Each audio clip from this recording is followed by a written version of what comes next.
Au nom du Père et du Fils et du Saint-Esprit. Amen. La paix de Jésus soit dans votre maison, sa paix et sa joie. Alléluia. J'espère que vous allez bien, que vous êtes dans la paix et la joie de Jésus. Nous prions pour les personnes qui sont dans le froid, pendant que certains se jouent à la guéguerre, essayent d'y jouer du moins. Il y a nos frères et sœurs qui sont dans le froid et qui en meurent.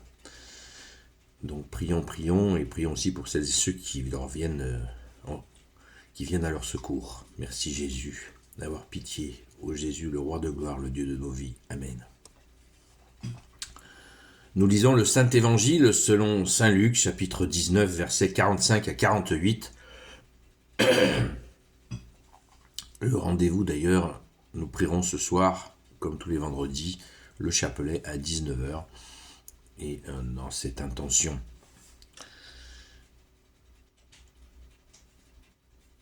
Que ta parole, ô Jésus, rentre dans mon esprit, que ma bouche proclame ta parole et que mon cœur l'accueille. Amen.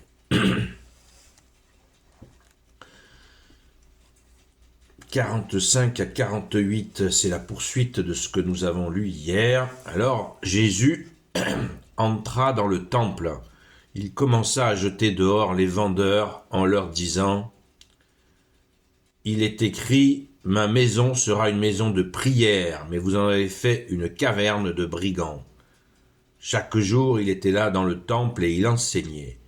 Les grands prêtres et les maîtres de la loi voulaient sa perte, et de même les chefs du peuple, mais ils ne savaient que faire, car tout le peuple l'écoutait, suspendu à ses lèvres.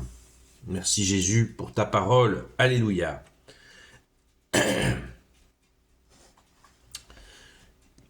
Quelques éléments de contexte. Jésus jette dehors les vendeurs en leur disant, il est écrit, ma maison sera une maison de prière. Et vous en avez fait une caverne de brigands. Eh bien, il y avait là tous les gens qui vendaient les animaux de sacrifice, qui changeaient la monnaie, parce qu'il y avait des gens d'autres endroits qui venaient. Et dans le temple, tranquille, dans le sanctuaire, ce fameux temple, eh bien, dédié au Père de Jésus, notre Père, eh bien, ils en avaient fait cet espace de commerce. Et vas-y, je te prends les colombes, des agneaux, jusqu'à un bœuf, vous imaginez, l'ambiance, l'odeur, ça devait être quelque chose. Et Jésus, on le sait, ça nous est dit dans une autre séquence d'évangile, là Saint Luc ne le rapporte pas, mais ça nous est dit par un autre rédacteur de l'évangile qu'il a fait un nerf de bœuf avec une corde. Il a fait un fouet avec une corde et il les a jetés dehors à coup de ce fameux fouet. C'est la fameuse colère dont il est question. Tout le monde parle de la saine colère de Jésus, croyant que chacun peut s'approprier une saine colère comme ça, sans consulter Jésus. Ça, c'est pas une bonne idée. On n'imite pas Jésus dans cette colère, dans sa colère, parce que sa colère, c'est la colère de Jésus, c'est pas la nôtre. Et nous n'avons pas les mêmes raisons. Donc, la colère est souvent mauvaise conseillère. Et il vaut mieux écouter Jésus, donner sa colère à Jésus, et ce qui n'empêche pas, bien sûr, d'agir sans colère. La colère nous aveugle, et elle peut même aller jusqu'à des extrémités, jusqu'au meurtre. Donc, la colère peut être aussi alimentée par le diable, ne l'oublions pas, par le Satan, qui veut dire l'adversaire. Alors, suite à ça, il nous est tout de suite dit que les grands prêtres et les maîtres de la loi voulaient sa perte. Parce que Jésus, bien-aimé, tu leur voles la vedette. tu leur voles la vedette. Ils ne parlaient, ces gens ne parlaient de Dieu sans l'amour de Dieu. Vous imaginez comme ça devait être rasoir, que ne faites pas ci, ne faites pas ça, et puis les gens du peuple savaient leur comportement, tout se sait, savaient leur comportement caché, et ils donnaient des leçons en permanence au peuple, à partir en faisant des belles lectures.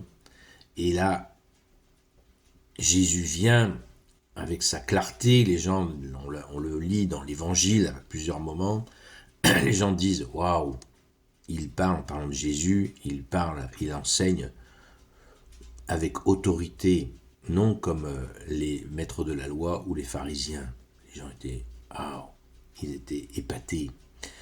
Et les gens aimaient Jésus, ils sentaient bien qu'il y avait une cohérence entre ce que Jésus disait et sa personne.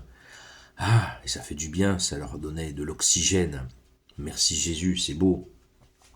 Et eux, au lieu de se remettre en question, pharisiens, maîtres de la loi, grands prêtres, au lieu de se remettre en question, et bien avec justement la grâce de Jésus présent, qui aurait fait miséricorde, Dieu sur terre, Jésus, alléluia, eh bien, ils projettent de l'assassiner. C'est une histoire absolument tragique de voir que des hommes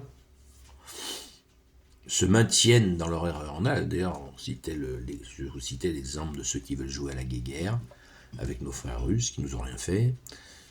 C'est toujours la même chanson. Au lieu de remettre en question leurs mauvaises actions, de se convertir, c'est-à-dire de changer de direction, de tourner vers la vie, que tu es Jésus, des gens restent tournés vers la mort.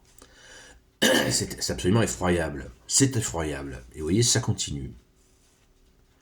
Sauf que là, il s'agit de Dieu sur terre. Et ils ont osé aller jusque-là. Alors qu'ils étaient eux-mêmes détenants de la religion. De la religion sur terre. Il n'y en avait pas 10 000 à l'époque. Il y en avait une. Le peuple hébreu avait été choisi, le peuple élu, pour recevoir cette grâce. Qu'en ont-ils fait?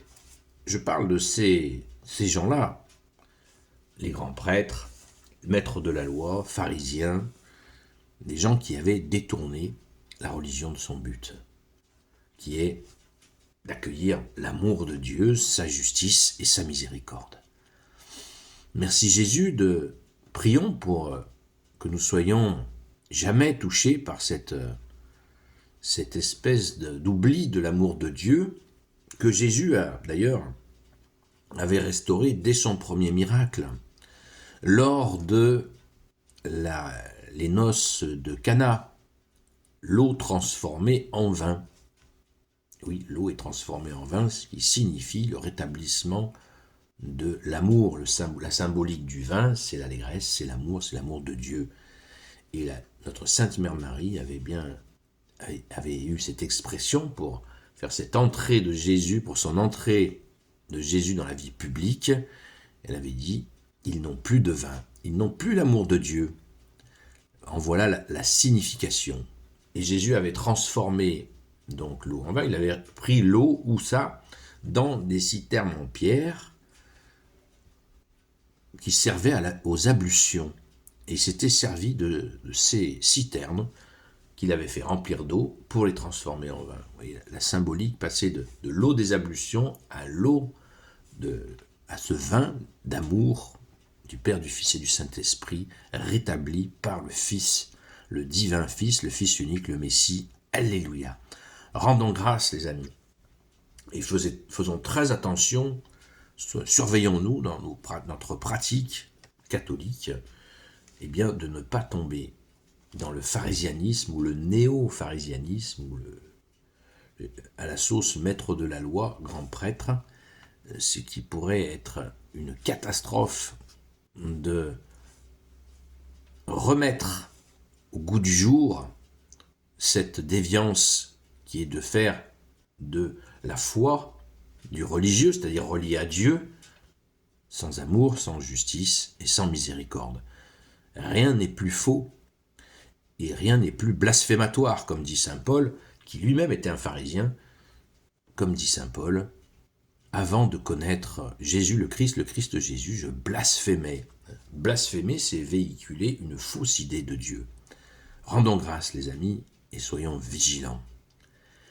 Gloire au Père et au Fils et au Saint-Esprit, maintenant et toujours et pour l'éternité. Amen.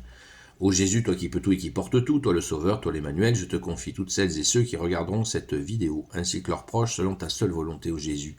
Sainte Marie, Reine des cieux, toi l'Immaculée Conception, toi qui écrases le serpent, toi qui as la lune sous tes pas, toi notre Mère Notre-Dame, Saint Joseph, toi le juste et le saint, toi le sage, toi la terreur des démons, toi le saint gardien de la Sainte Église catholique apostolique, Sainte Marie-Madeleine, notre chère Sainte Patronne. Et vous tous les saints et saintes amis de Jésus, Saint Michel Archange, Saint Gabriel Archange, Saint Raphaël Archange, et vous tous les anges qui te servent, Jésus, je vous confie toutes celles et ceux qui regarderont cette vidéo, ainsi que leurs proches, selon ta seule volonté, ô Jésus. La paix de Jésus soit dans votre maison.